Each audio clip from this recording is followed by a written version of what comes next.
तो स्वागत है आपके अपने चैनल एक्सप्लेन टू यू में। आज हम बात करेंगे रिफ्लेक्शन ऑफ लाइट के न्यूमेरिकल्स पर।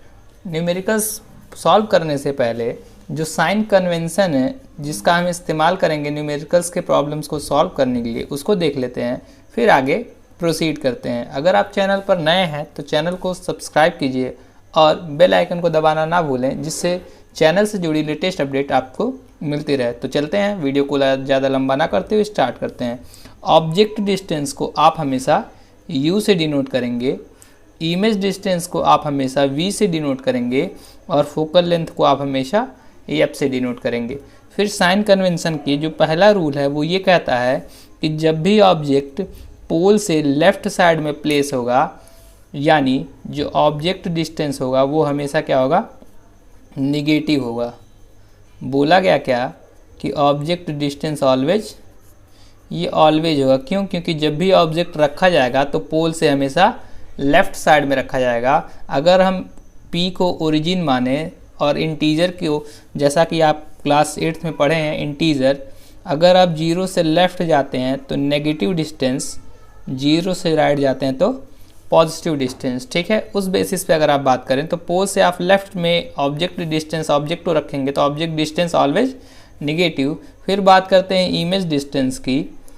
इमेज कभी किसी केस में पोल के राइट साइड में बनेगा, कभी किसी केस में पोल के लेफ्ट साइड। तो जब राइट साइड बनेगा तब होगा पॉजिटिव और जब लेफ्ट साइड बनेगा तो होगा इमेज डिस्टेंस निगेटिव। फिर बात करेंगे तीसरे केस की, जो होगा focal length. Focal length concave, क्योंकि हम बात कर रहे हैं कॉनकेव मिरर की, तो ये फोकल, यहाँ पे जो फोकस है वो है लेफ्ट साइड में पोल के, तो ये होगा ऑलवेज निगेटिव। फिर हम बात करने चलते हैं चौथा, वो है ऑब्जेक्ट की हाइट की। ऑब्जेक्ट हाइट, तो ऑब्जेक्ट हमेशा प्लेस किया जाएगा प्रिंसिपल एक्सिस के एबव।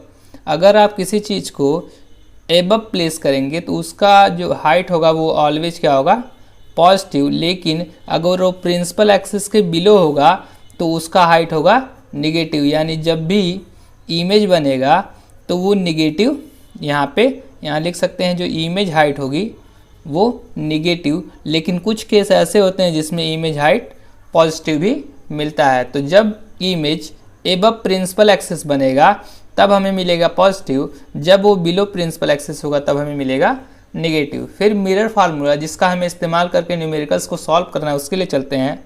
तो 1/v plus 1/u is equal to 1/f, ये आपका मिरर फार्मूला है जिसकी मदद से हम आगे न्यूमेरिकल्स को सॉल्व करेंगे। फिर अगर आप मैग्नीफिकेशन की बात करें तो मैग्नीफिकेशन हमें ये बताता है कि कोई चीज़ कितना अधिक मैग्नीफाई हुआ या फिर वो उसके साइज में डिक्रीमेंट हुआ। तो यहाँ m जो होता है वो वैल्यू होती है h2/h1। कुछ किताबों में इसे hi/ho लिखा गया है, यानी height of image upon height of object. फिर इसका एक और रेशियो होता है -v/u। अगर आपको हाइट का वैल्यू ना दिया हो तो आप इमेज डिस्टेंस और ऑब्जेक्ट डिस्टेंस की मदद से भी मैग्नीफिकेशन कैलकुलेट कर सकते हैं। तो चलते हैं न्यूमेरिकल्स को सॉल्व करने के लिए। तो चलते हैं पहले प्रश्न को सॉल्व करने के लिए।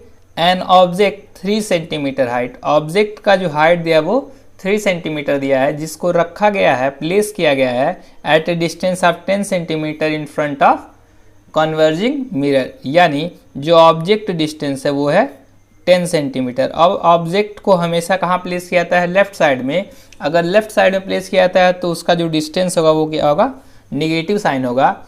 फिर हम बात करेंगे कन्वर्जिंग मिरर है और फोकल लेंथ गिवन है। अगर आपको कन्वर्जिंग मिरर का फोकल लेंथ गिवन है तो जो कन्वर्जिंग मिरर होता है वो फोकल लेंथ रखता है अपने पास निगेटिव। यानी जो कन्वर्जिंग मिरर है आपको दिया है वो है कॉनकेव मिरर। कॉनकेव मिरर का फोकल लेंथ अभी जस्ट बताया गया था निगेटिव होता है, तो यहाँ पे होगा -20 सेंटीमीटर। अब आपसे क्वेश्चन में क्या क्या, ये जो गिवन थे वो लिख दिया गया। फिर आपसे क्वेश्चन में क्या क्या पूछा है, आपसे पूछा गया है पोजीशन। तो पोजीशन हमेशा जो पूछा जाएगा वो होगा इमेज डिस्टेंस। नेचर पूछा गया है, यानी आप मैग्नीफिकेशन से बताएंगे कि उसका नेचर क्या है, वो रियल इमेज फॉर्म कर रहा है या वर्चुअल इमेज फॉर्म कर रहा है। फिर आपको बताना है H I means height of image. इन 3 चीज़ों को कैलकुलेट करने के लिए हमें प्रॉब्लम को सॉल्व करना है। तो चलते हैं आगे सॉल्व करते हैं। तो आपको मिरर फार्मूला पता है 1/v plus 1/u equal 1/f। आपको v की वैल्यू कंसिडर है नहीं, फिर यहाँ पे प्लस 1/u की वैल्यू गिवन है -10 is equal to 1/f, f की वैल्यू है -20। फिर हमारा काम होगा 1/v इक्वल, ये माइनस है उधर जाएगा तो प्लस हो जाएगा, तो यहाँ जाएगा 1/10। फिर क्या, हम यहाँ से एलसीएम लेंगे 10 और 20 का, तो हमें 20 मिलेगा, -1 + 2। यहाँ से क्या हुआ 1/v इक्वल 1/20। यहाँ से हम लिख सकते हैं v is equal to 20 centimetre. आपको यहाँ से v जो डिस्टेंस है यानी इमेज डिस्टेंस वो मिल गया। फिर हमारा काम है मैग्नीफिकेशन फाइंड आउट करना। तो मैग्नीफिकेशन के लिए जो फार्मूला आपको बताया गया था वो था -v/u। आपको माइनस पहले दिया हुआ है और यहाँ v की वैल्यू पता है 20 और u की वैल्यू अगर आप देखें तो वो है -10। तो यहाँ से जो मैग्नीफिकेशन मिला वो क्या मिला, माइनस माइनस कैंसिल और मिला हमें 2, यानी जो मैग्नीफिकेशन है वो कैसा है, पॉजिटिव है। अगर मैग्नीफिकेशन पॉजिटिव है इसका मतलब जो इमेज बना वो वर्चुअल एंड इरेक्ट होगा। कैसा होगा, वर्चुअल एंड इरेक्ट। फिर हमारा काम बचा HI कैलकुलेट करने के लिए। तो हम मैग्नीफिकेशन बराबर HI/HO का इस्तेमाल कर सकते हैं और हमें मैग्नीफिकेशन मिला हुआ है 2 और HI की वैल्यू नहीं पता है, लेकिन HO की वैल्यू आपको गिवन है 3। यहाँ से क्रॉस मल्टीप्लिकेशन करेंगे अपन, तो यहाँ से HI जो मिलेगा वो होगा 6। यानी जो क्वेश्चन में 3 चीज़ें पूछी गई थी वो हमें मिल गई। चलते हैं नेक्स्ट क्वेश्चन को सॉल्व करने के लिए। चलते हैं दूसरे प्रश्न को सॉल्व करने के लिए। When an object is placed 20 centimetre from A concave mirror. एक कॉनकेव मिरर है जिससे ऑब्जेक्ट को कहाँ रखा गया है, 20 सेंटीमीटर की दूरी पर। तो ऑब्जेक्ट डिस्टेंस ऑलवेज क्या होगा, नेगेटिव। तो यहाँ से हम लिखेंगे -20 सेंटीमीटर।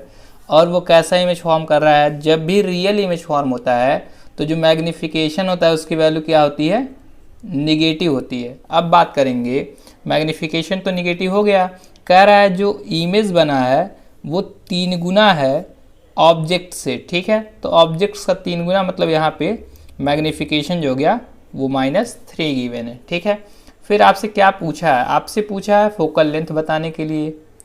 ठीक है, और दूसरी बार दूसरे क्वेश्चन में पूछा गया where must be the object be placed to give virtual image 3 times the height of object. यानी अगर ऑब्जेक्ट को कहाँ रखा जाए कि, जब ये दूसरे क्वेश्चन का पोर्शन है, ऑब्जेक्ट को कहाँ रखा जाए कि जो मैग्नीफिकेशन हो वो प्लस हो और कितना गुना हो, 3।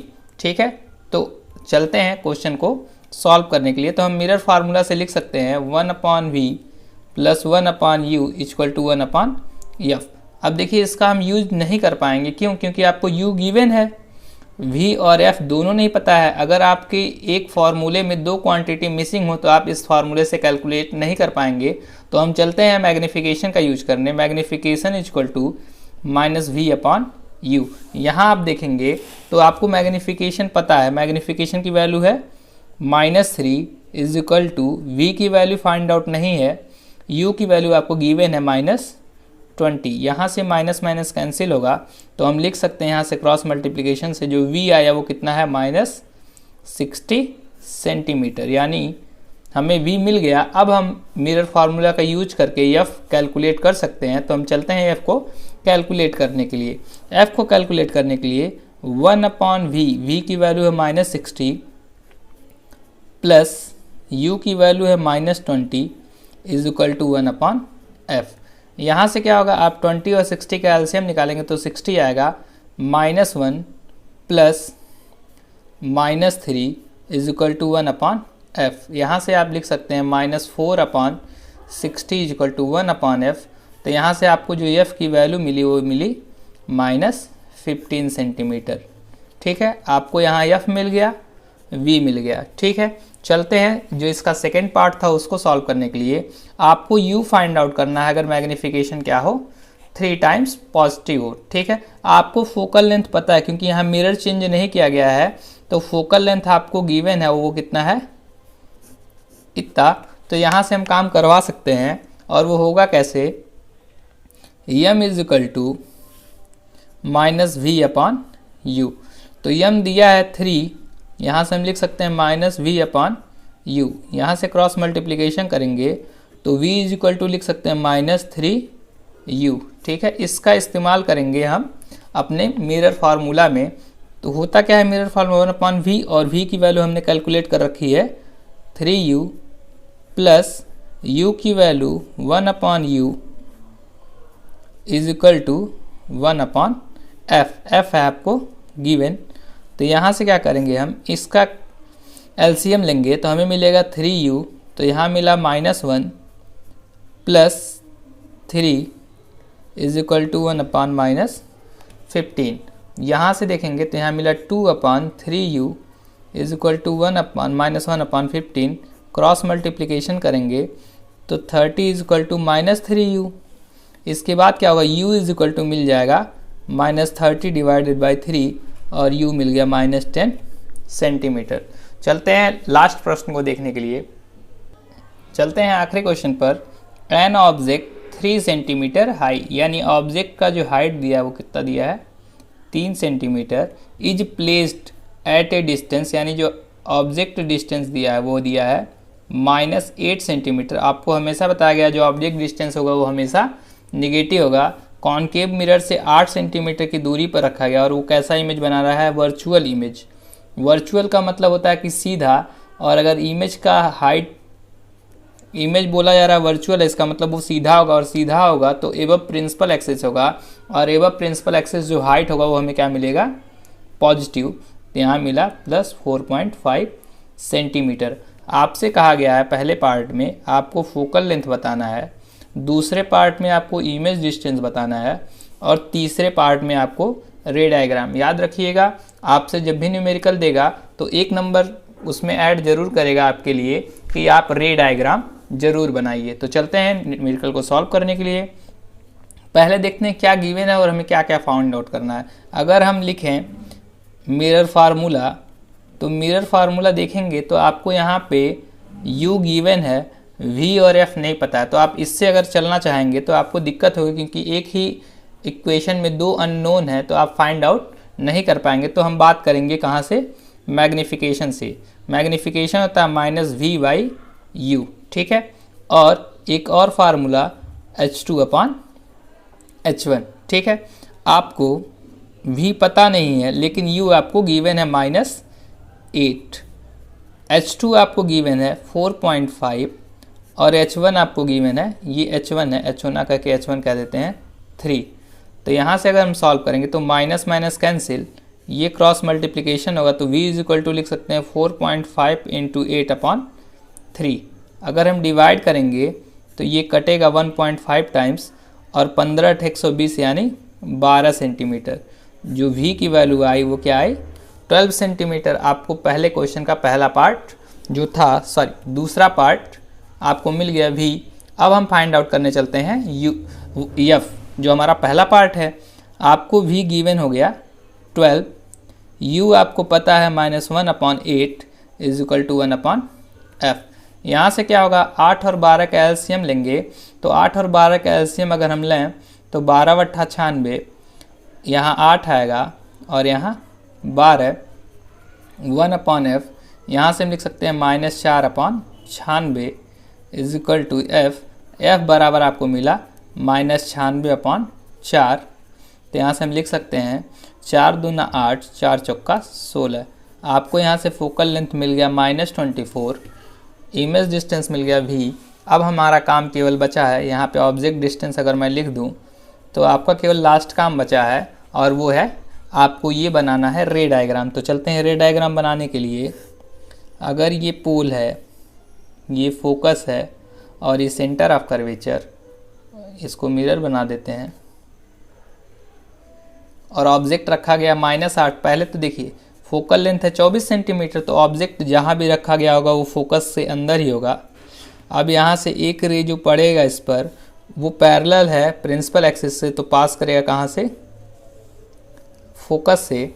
फिर हम एक दूसरी रेज डालेंगे और वो होगा कहाँ से, सेंटर ऑफ कर्वेचर से।